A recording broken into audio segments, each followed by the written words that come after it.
All right, this is March 19th, 2016. It's a B-17. B-17. It's right there. I'm sorry. B-25. Okay. B-25. All right, come back in. This is more important than the plane. Sorry about that.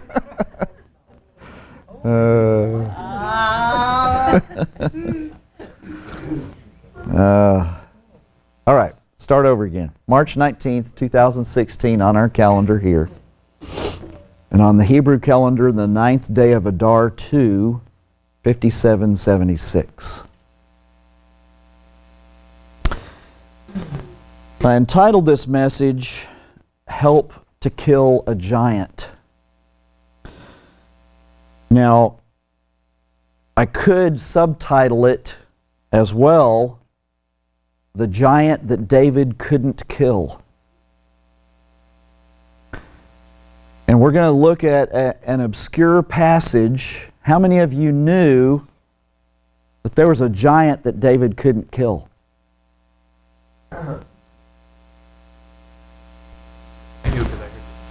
Yeah. Okay. Everybody knows about Goliath or Goliath. Okay? That's even people who are atheists know about Goliath, because the whole David and Goliath thing is used as a metaphor for being able to overcome adversity, or for the little man to get it over on the big man, you know. And so everybody knows that story, but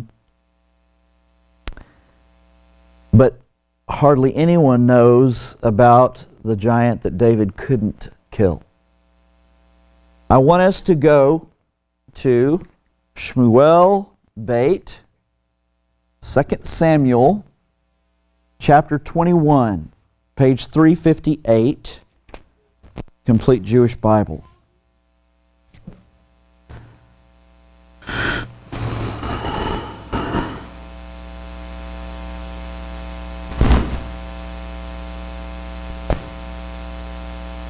Actually, the verses we're going to look at are on 359, but we are going to read verses 15 and 16. It says, "Once again, the Pelishtim, or the Philistines, made war on Israel. David went down with his servants and fought against the Pelishtim, but David began to get tired. Yishbi Banov, one of the sons of the giant, said that he would kill David. His spear weighed 7 pounds, and he was wearing new armor." Okay? So we have two stories of David versus a giant that each read completely differently from one another. Now, it's almost as if we're reading about two different people, according to the way the stories go.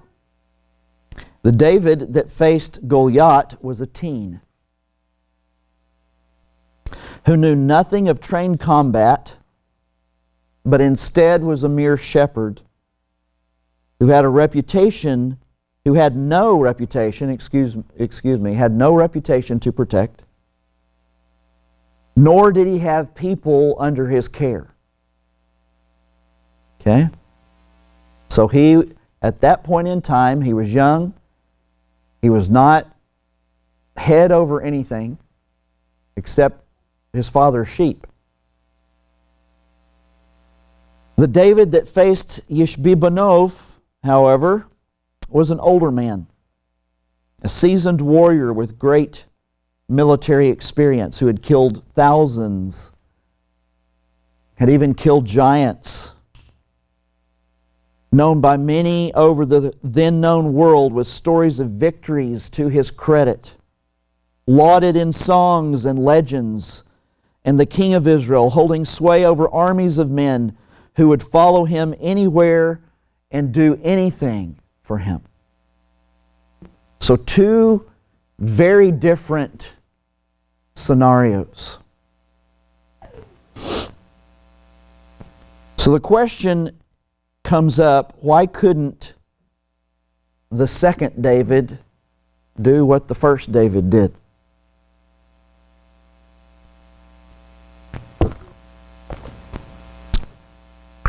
Well, this is actually not just a story about David. This is the story of so many of us, especially spiritual leaders, who have succumbed to their own Yishbi Banov.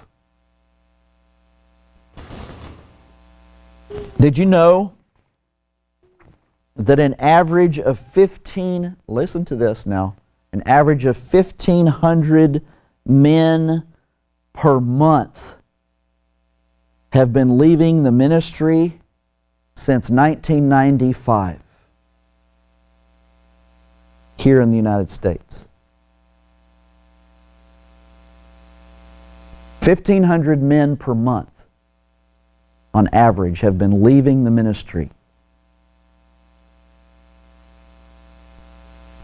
The answer to the difference in how people respond to the two giants is found in the meanings of the names of these two giants. So if you're taking notes, pay attention. Goliath means to denude,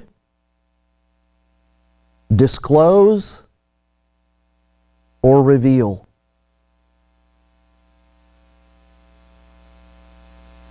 Now we're going to start making spiritual application here of physical people and events. Okay? This giant represents Hasatan's attempt to expose some hidden fault in a person, to show just how human they are, to attempt to destroy their reputation and the effectiveness of their ministry.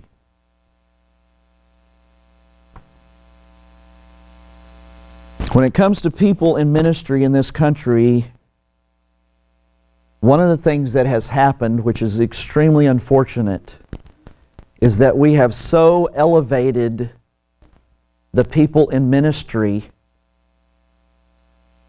that they end up being in a very wrong and bad place. Okay? We've almost elevated them to celebrity or superstar status in some cases. And so people will actually run all over the country just to go see a particular individual. And it's not really about worshiping God. It's actually about worshiping that individual. Yes. Now, if you were to ever talk to people who do that, they would, oh man, that would make them very angry, and they would deny it up and down. How dare you say that they're worshiping that man? But in reality, that's what's happening.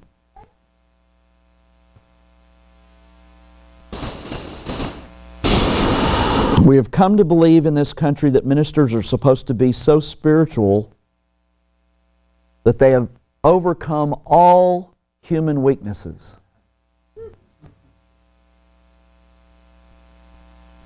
Rather than having the understanding that they are human beings just like every other human being, that they can succumb to every temptation just like every other human being can succumb, that they're not superhuman,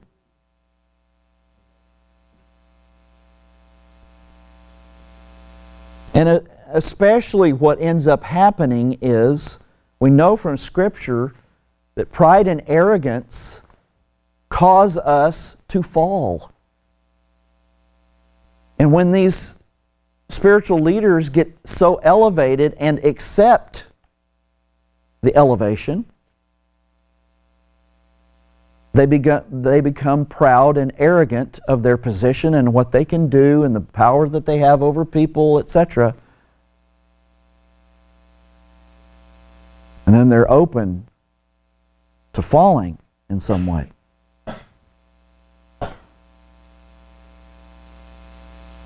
There are those who are either have been hurt by someone in such a position,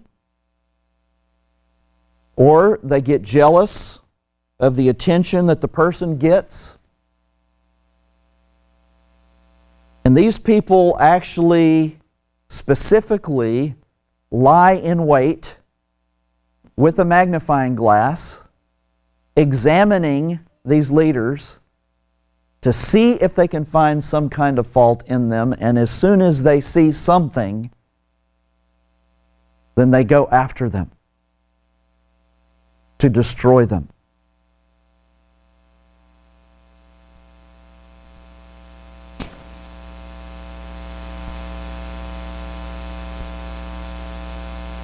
With one fell swoop, Goliath can strip away years of faithful service, and for some ministers, they never recover.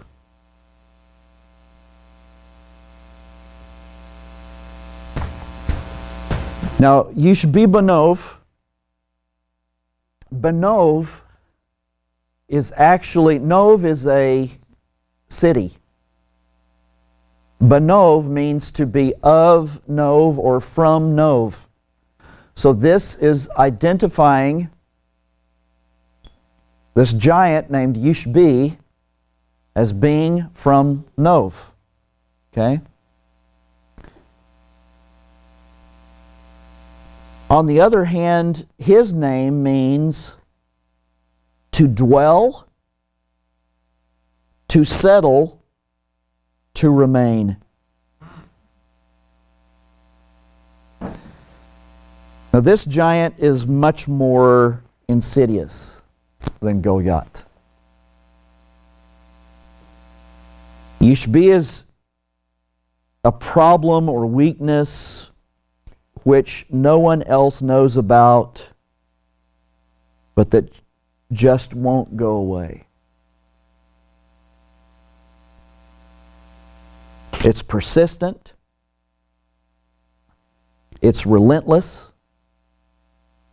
whether from within or from an outside source, and it drains all of your energy and all of your creativity. It brings exhaustion and weariness that can sometimes lead to a vulnerability that ends up being the straw that broke the camel's back.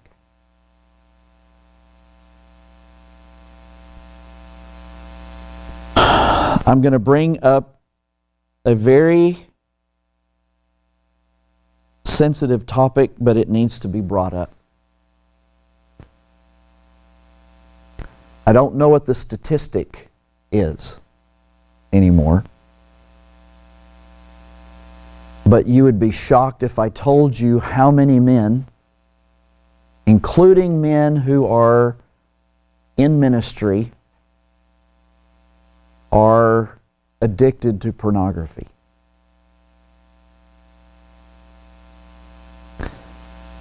And they manage to keep it secret from everybody, at least for a period of time.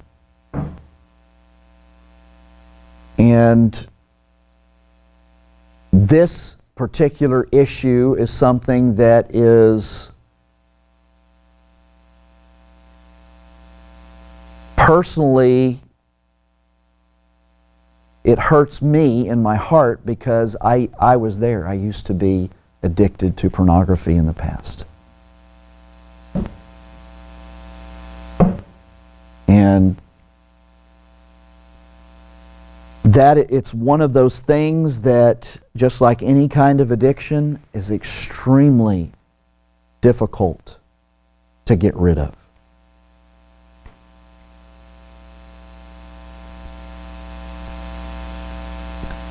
But everyone faces some sort of Yishbi Banov.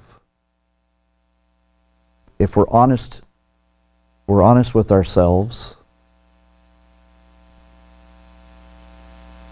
I would ask, what is your Yishbi Banov?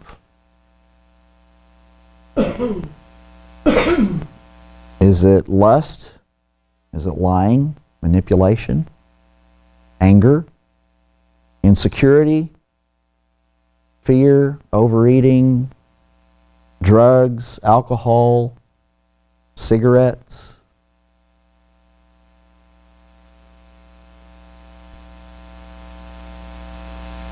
Now, this is something that just will not go away. But if left, will eventually kill something good, something of value in your life. It would kill your physical body. It may kill your reputation.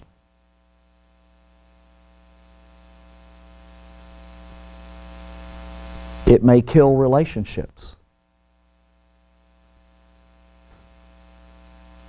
It could kill your marriage, your ministry, your business, your health, your finances, your job.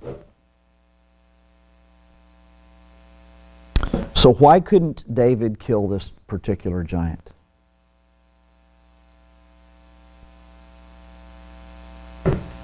We have no indication in this text that the reason why David couldn't kill this giant was because of some kind of sin in his life.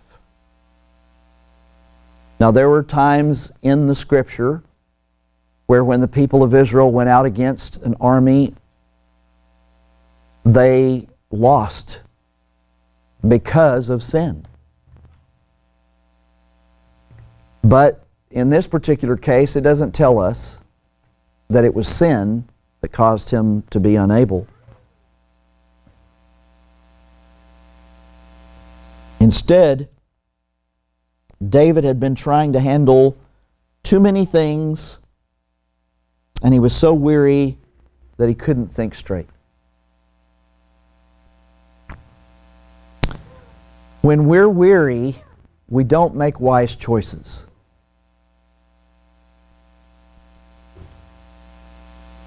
Exhaustion can cause us to give up or to think that we can handle something out of our league on our own.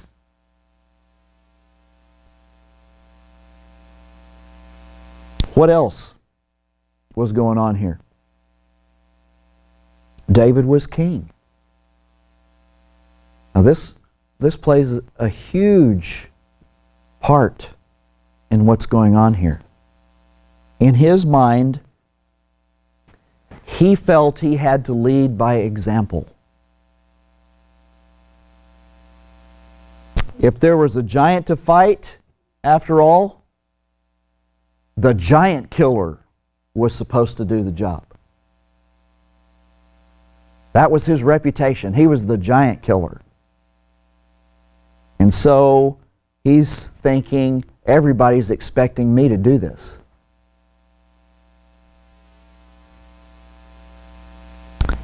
Many times pride can keep leaders from asking for help. But pride can make one vulnerable to something that is too big to handle alone. Now, I'm talking a lot about leaders. Leaders fall prey to this more often than non-leaders. But no one is exempt from this. This can happen even if you're not specifically a leader of some kind. Now, I specifically didn't read the next verse. And we're going to go back and we're going to only read half the verse, and then we're going to read the other half later in the message. Verse 17a says, "But Avishai, the son of Zeruiah, came to David's rescue by striking the Pelishti and killing him." Okay? So David couldn't do it, but Avishai came to David's rescue. Every David needs an Avishai.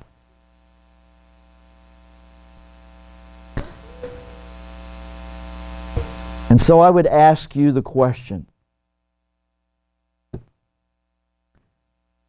not knowing personal information about anybody here really, but how long have you suffered in silence with no one to help? And maybe that's not going on in your life.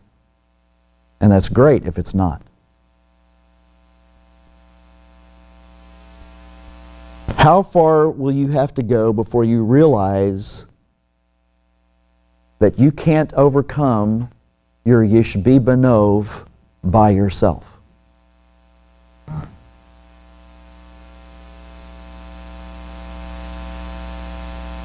You must realize that if it were possible for you to overcome this thing, whatever it is, on your own, you would have done it already.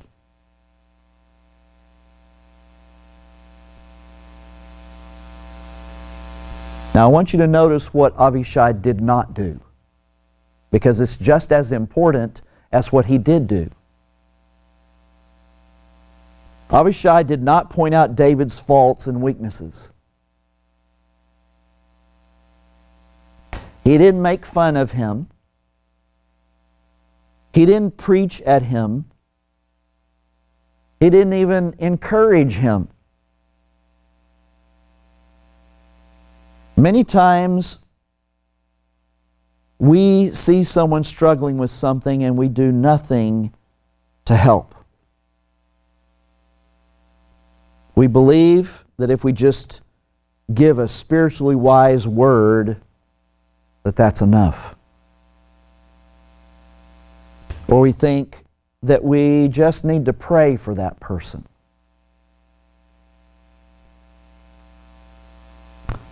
Sometimes, however, we need to stop praying and come to the rescue. We need to step in and kill the giant for our brother.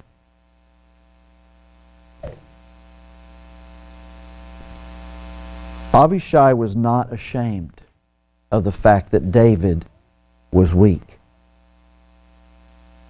This is huge, folks. David was their king. David was the one who was supposed to lead them in battle. And yet David found himself in a state of weakness. But Avishai was not ashamed of David because he was weak. He didn't refuse to help because his leader was embarrassing him with his weakness. Because he wasn't living up to his reputation as a giant killer. Or because he wasn't living up to someone else's expectations of him. Avishai turned from his own battle to fight David's. Because David was the king. David was his leader. And David needed help. In Galatians 6:2, Rav Shaul admonishes us to, quote, bear one another's burdens, and in this way you will be fulfilling the Torah's true meaning, which the Messiah upholds.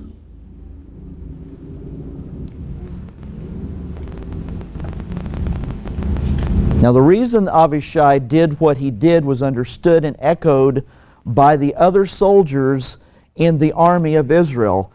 Now let's read the last part of verse 17, 17b. It says, "Then David's men swore to him, 'You must no longer go out with us to battle in order not to quench the lamp of Israel.'"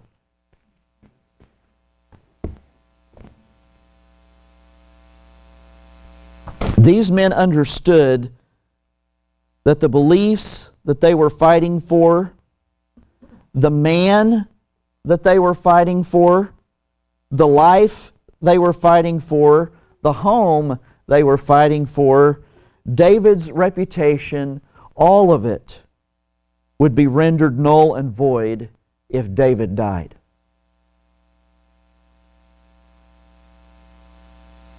They likened David's life, his presence, and his kingship in Israel to a light that if it were to go out, Israel would lose their way.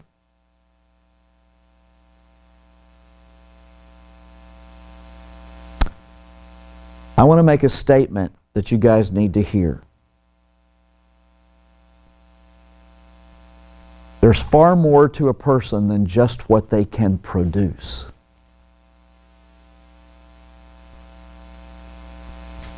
In our society,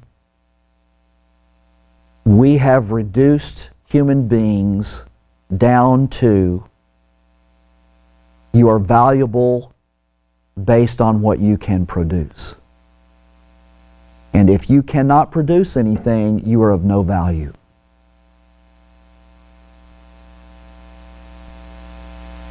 This is the reason why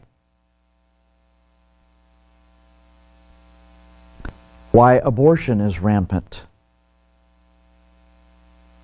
This is why there are people who are pushing for euthanasia. Did you know that a female government official made the suggestion that we needed to have euthanasia vans that drive around and euthanize the elderly and the terminally ill, that they are a drain on our society?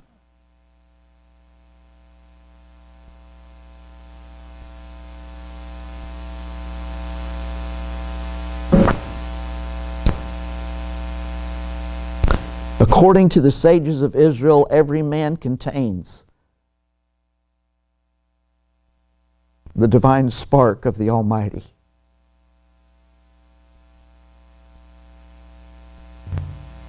But sometimes Abba chooses a person to carry the light for many others. David was like that for the people of Israel.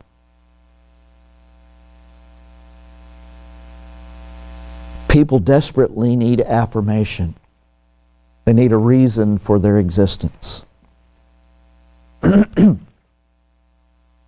We need to get beyond the point of merely thinking about ourselves or others in terms of what they or we can contribute or what they or we have.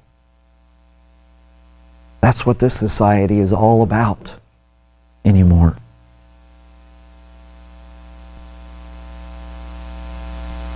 Yaakov, when he wrestled with God, for his time in history, had everything a man could want. He was considered a wealthy man. But when he wrestled with God, there came a realization that all of that didn't matter if he didn't have the affirmation of the one who had created him, the one with whom he was wrestling. Because it became apparent when the wrestling first began, it calls him a man. That Yaakov wrestled with a man. But the language changes as you read on and there is the passage of time. there comes an understanding in Yaakov's mind that he's not just wrestling with a man. He goes on to call that place with a name that suggests that he saw God face to face. And he even says that, because I wrestled with God face to face. And he didn't kill me.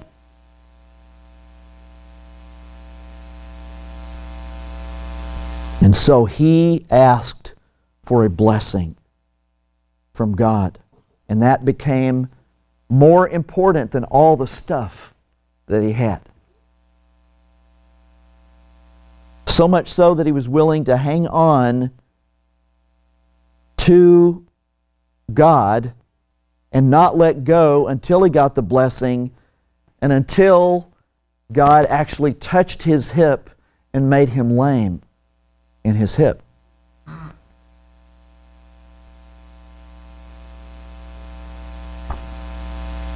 All his life, he had had all kinds of stuff. But all of his relationships were a wreck.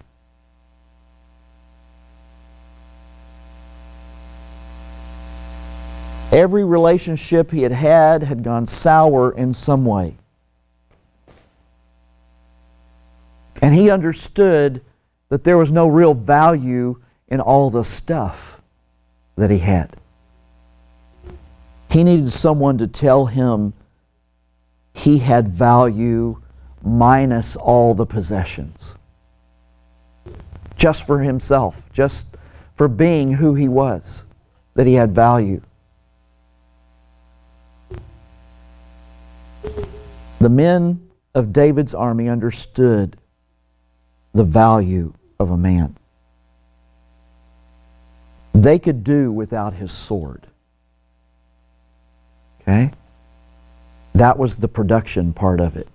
You got to produce or you're not valuable. They could do without his sword. They could do without his military prowess. They could do without his reputation, but they couldn't do without David himself.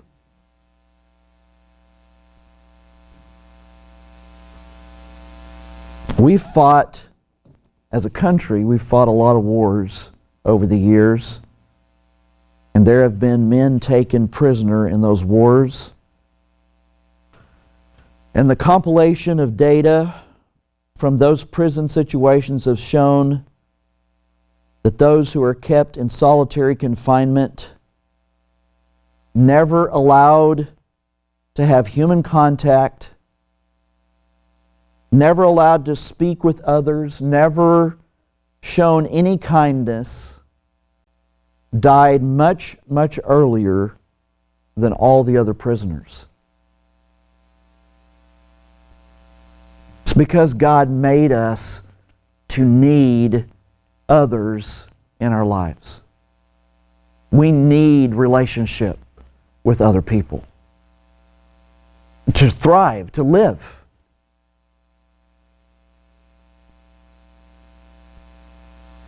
Well, I want to give you guys a concept that maybe you haven't thought of. In the body of Messiah, the adversary has taken spiritual prisoners of war. They're being held captive by all sorts of things. But we don't ever talk about this.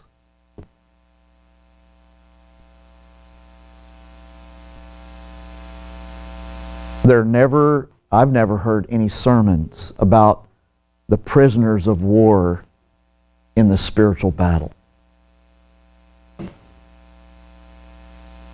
We've been given the false belief that there are no prisoners of war, that every believer is totally victorious in all things, always the winner. And people quote the Scriptures. And the Scriptures have value. They're the truth. You are more than conquerors through the blood of Yeshua. You guys know the Scriptures. especially quoted by the faith teachers.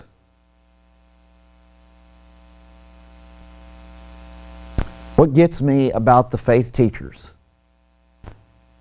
is that they stand up in front of everyone else and they basically say, you should be like me. You should also have a mansion, multi-million-dollar mansion, multiple cars, a jet, the finest clothes, etc. And they give the impression to the people who listen to them, if you don't have these things, then you are not in the center of God's will. There is something wrong with you. You don't have enough faith, etc. Which, excuse my language, is a bunch of bull. Right. And those men are going to answer to God for what they are teaching people.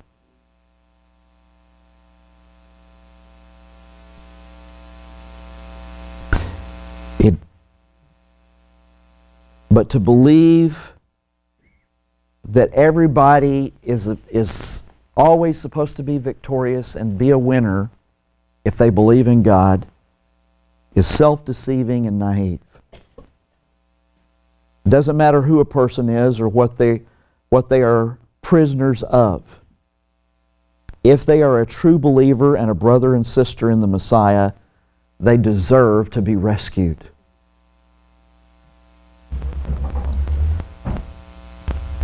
At the end of World War II, when the armies went in to liberate our soldiers, they didn't just rescue the officers and leave the rest behind. Every soldier was rescued down to the privates. Not one was left behind.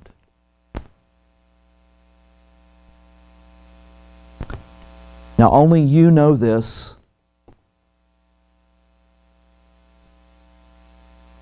but if you are a prisoner of war and you are being beaten by a Yushbi Banov in your life, you need to find an Avishai and ask for help.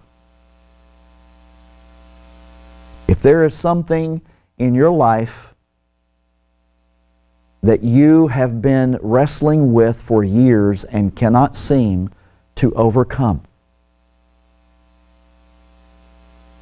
you need help. You need someone to come to your rescue.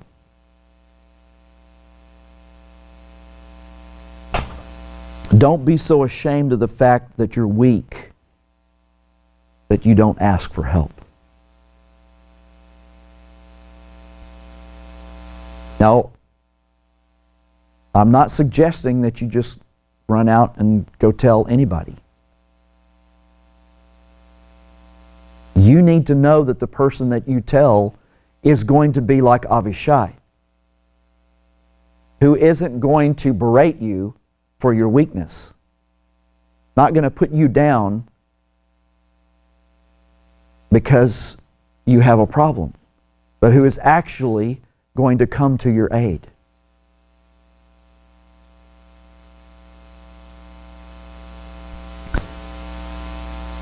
Even Rav Shaul, one of the most victorious examples in the Bible, admitted his weaknesses. Let's not pretend that we're never so weak that we never need the help of other people. It's especially important. It's especially important for us who are leaders to be humble enough to admit when we need help.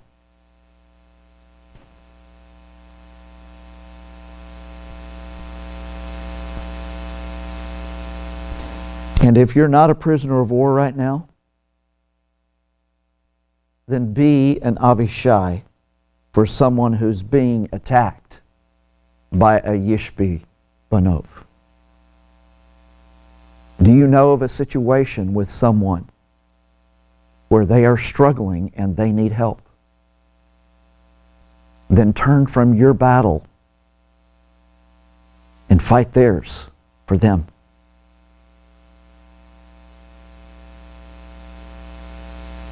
Someone around you needs an Avishai to come kill the giant that they can't kill themselves.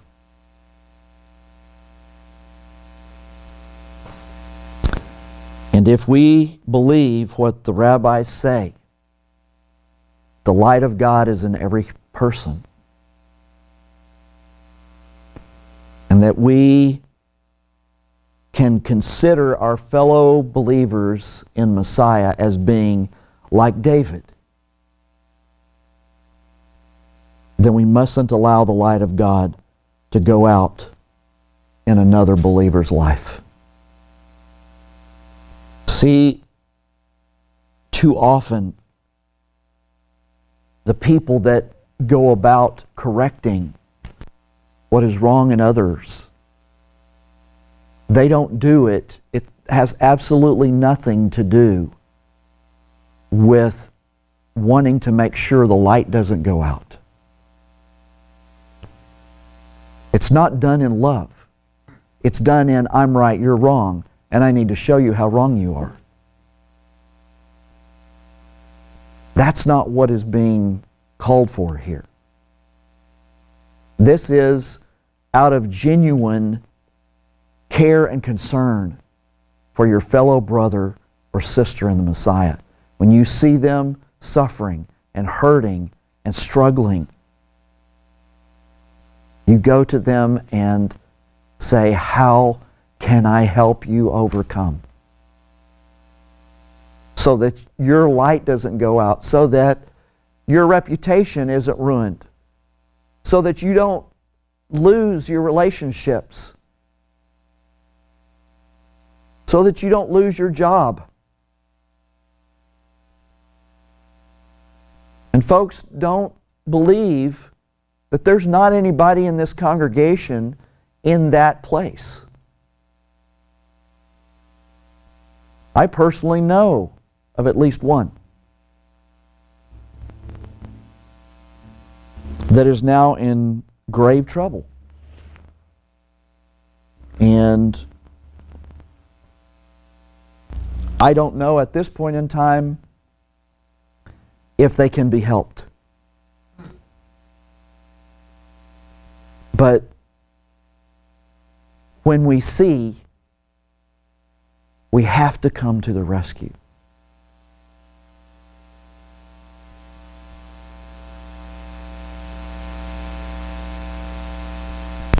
There's a lot of people in the congregation have been going through a lot of stuff.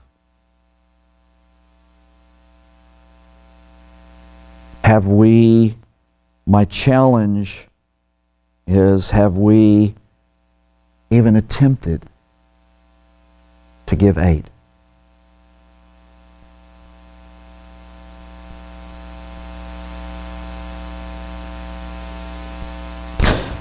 Let's take this to the Lord.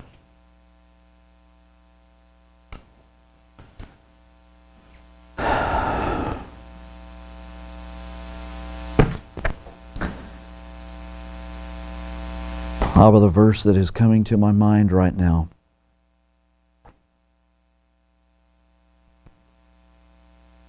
is the verse that says that you don't want anyone to perish.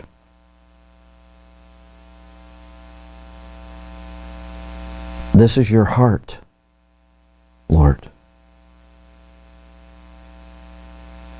Father, may our hearts beat with your heart.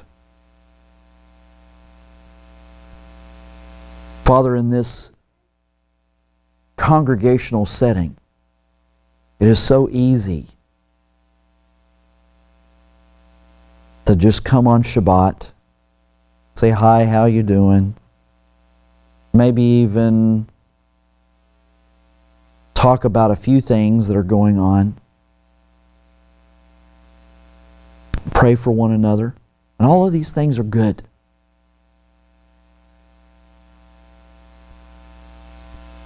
But Father, I am wondering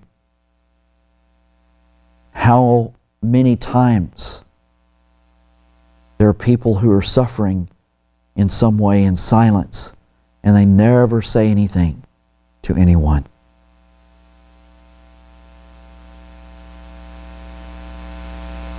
Father, I pray for everyone here, everyone who will watch this video. Father, that you will bring, if they are suffering in silence in some way, Father, that you will bring a genuine Avishai to their aid. And Father, thank you for all of the people in this congregation that have actually played that role in the life of someone else in the congregation. Lord, I ask that you bless them for having done so. But Father, I pray that you'll keep our eyes, spiritual eyes, our hearts open, Father, to see, to observe. And when we see someone struggling, to have your heart of love inside of us, that rather than putting them down and talking to others about them and their problem, or even just praying, Father, that we will come to their rescue. That we will give of ourselves like you have given of yourself to us.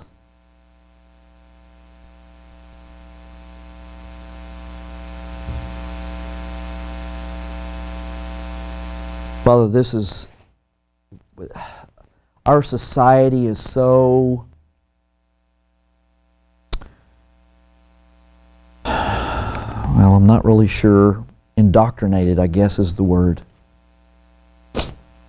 with the concept of privacy. And no one else should ever know what we consider private things about ourselves. And Father, there is some validity to privacy. But there's a balance, Lord.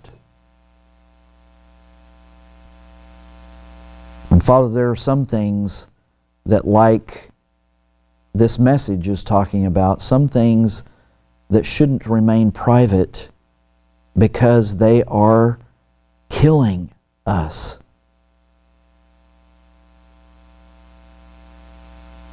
At the same time, Father, it is extremely difficult to find some trustworthy person with whom to share, someone that we know will not condemn us, someone who will not go off and blab what they've heard to someone else, someone who will genuinely love us and help us. And Father, that is unfortunate, that it is so rare to find such a person. But Father, I pray that you'd make everyone here such a person to someone else. And Father, if we have faults, if we are the kind of person who tends to condemn, who tends to look down our nose and judge, if we are the type of person who tends to not be able to keep our mouth shut, then Father, I pray that you will deal with us on those issues. That you would make us, by dealing with those issues, make us Avishais for someone else. This is our duty before you as members of the body of Messiah. And our duty to our neighbor, to love our neighbor as we love ourselves.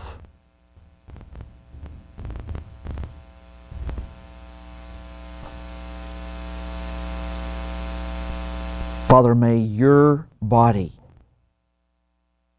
truly, genuinely become healthy.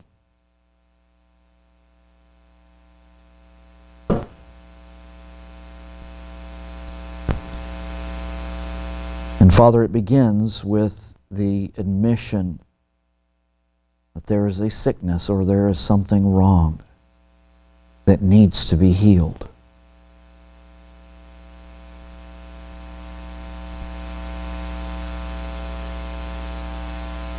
Father, create in us a true heart of love for the brethren. In Yeshua's name. Amen. The Lord bless you and keep you. The Lord make his face shine on you and be gracious to you. The Lord lift up his countenance upon you and give you peace. Yevarechek Adonai v'yishmarecha.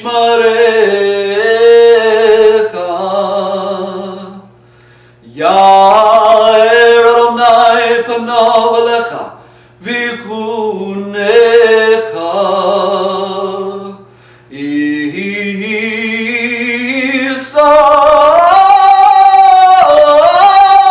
Adonai panav alecha v'yasem lecha shalom.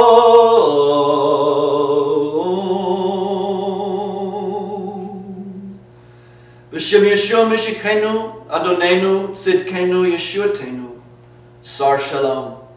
In the name of Yeshua, our Messiah, our Lord, our righteousness, our salvation, the Prince of Peace. Amen.